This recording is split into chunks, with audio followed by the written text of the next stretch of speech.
Hello and welcome. Today I'm going to be talking about the Olympus OM4. It was a professional SLR. It was made from 83 to 87, I think. I haven't really done any research on this camera now, so I'm just going to be talking about from personal experience. So, starting at the front, here you have your lens. And on the lens itself is the lens release. So on all Olympus cameras, the release is here. Twist it and it's off. Here's your mirror. There's actually another mirror under that mirror. I think it's for the spot metering, I'm not really sure though. On the lens itself, you have your depth of field preview here, like right here. As you can see.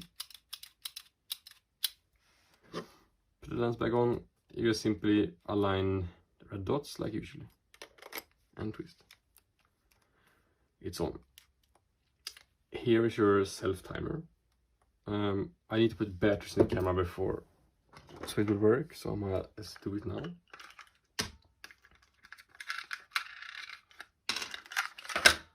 The camera uses standard LR44 or SR44 batteries, so these little button batteries.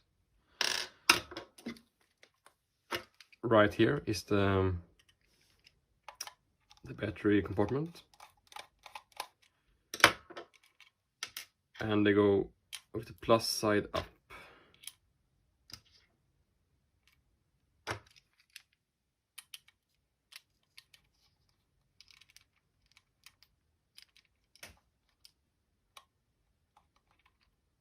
It's one of them. Okay, there we go.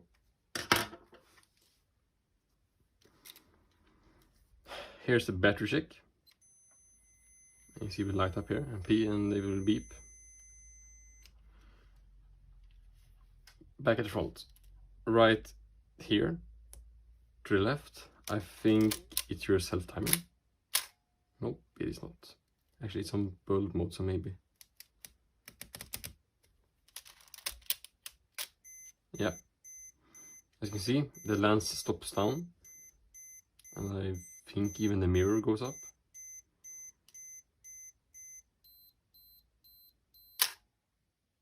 It's around 10 seconds. Here to the left, I think it's to take away the beeping noise. Yeah, you can see it just turns red and here's beep on.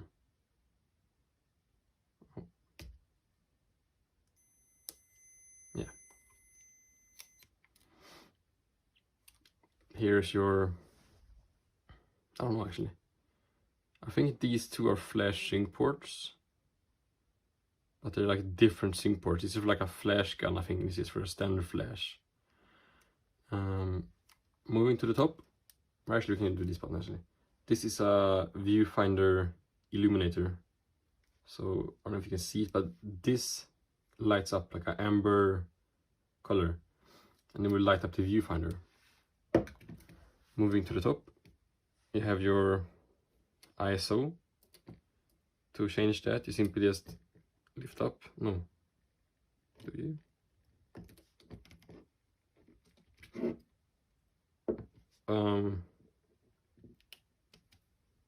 Yeah. Exactly. You simply just lift up on this and twist it like on the cameras. Here's your exposure compensation dial. It goes from 2 stops up to 2 stops under. Here's your mode switch, so you have battery check, auto, and manual. I'll keep it in manual for now. Here you have your highlight compensation and your shadow compensation. I'm not really sure what it does. I think it just highlights for the highlights. No, it exposes for the highlights, exposes for the shadows. Because the light meter in these cameras, I think I want to find like a gray color. That's for the base of the, how they like see colors, and like if you press this button, it will see in a different way. I'm not sure, but this is what I think. spot metering light, I think. So it's in auto, and yeah, it won't light up, but you hear how it beeps. This is spot metering, and what it does is that it is like it will expose for only the center. So let's say this is the viewfinder. It will only expose for like a little circle here. That's spot metering. So you can take like very accurate readings, and you can take multiple here. So you can take like one in each corner, and get the average and then expose. When you're not using spot metering, the camera will use, I think, an average metering. They will take almost the whole viewfinder and will average out that. So that's a nice feature actually. Here you have your memory switch. I don't know how to use it. I think it's you take spot meterings, you put it in memory, so that's one to the right here. I think you remember those exposure readings, and to clear to just put it back there. Or actually it's opposite, clear is this way and memory this way. Film advanced lever, rewind button, shutter button, film frame counter. That's everything at the top. Yes, a flash hot shoe, and also a diopter. So if you have glasses, you can use this to like make it easier to focus. To open the back, you simply pull this, like most cameras. It's open. Back here is nothing special really, as the usual. Film guide rail, sprockets, shutter, and yeah, pressure plate. Moving to the bottom of the camera, you have your tripod socket, your contact for the motor drive. Here is your motor drive in like point where you attach it, I think. I mean, that's it on the bottom. There's nothing really much here. Looking in the viewfinder, there's a small like LCD display at the bottom, which has the speeds from 1 second up to 2,000 of a second. I'm going to show us that this is the shutter selection. It goes from 2,000. Oh, it's automatic. It goes from 2,000 all the way down to 1 second. And here's your manual speed. So if you're on our batteries, which you're probably gonna do with this camera because it drains a lot of battery, you have 1/60th of a second and bulb mode that you don't need batteries for.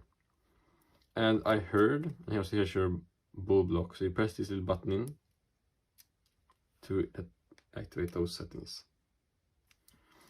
I heard that if you leave it on bulb, the batteries will last longer, but I'm not sure if it works really.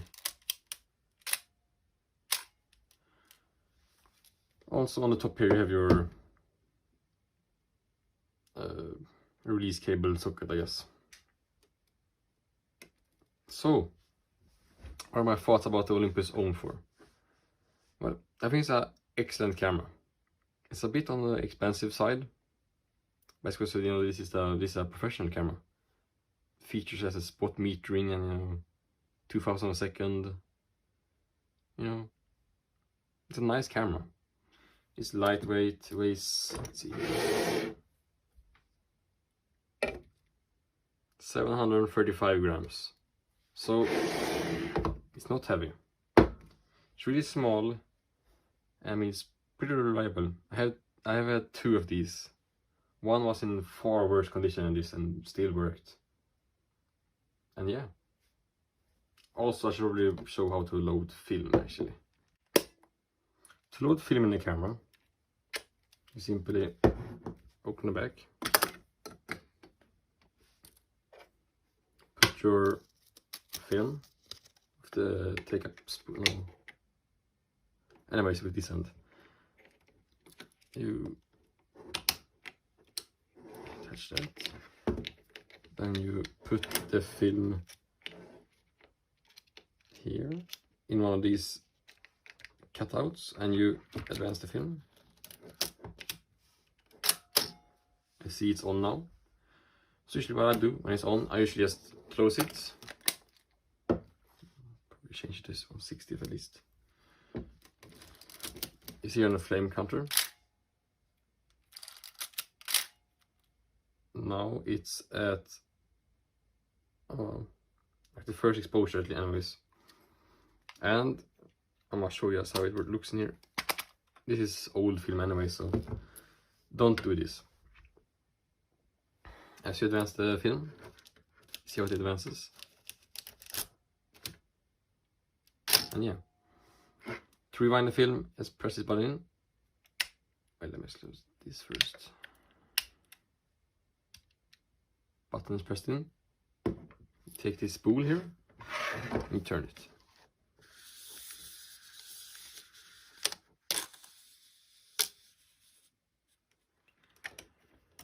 That's how you load film into your camera. And now, who is this camera for?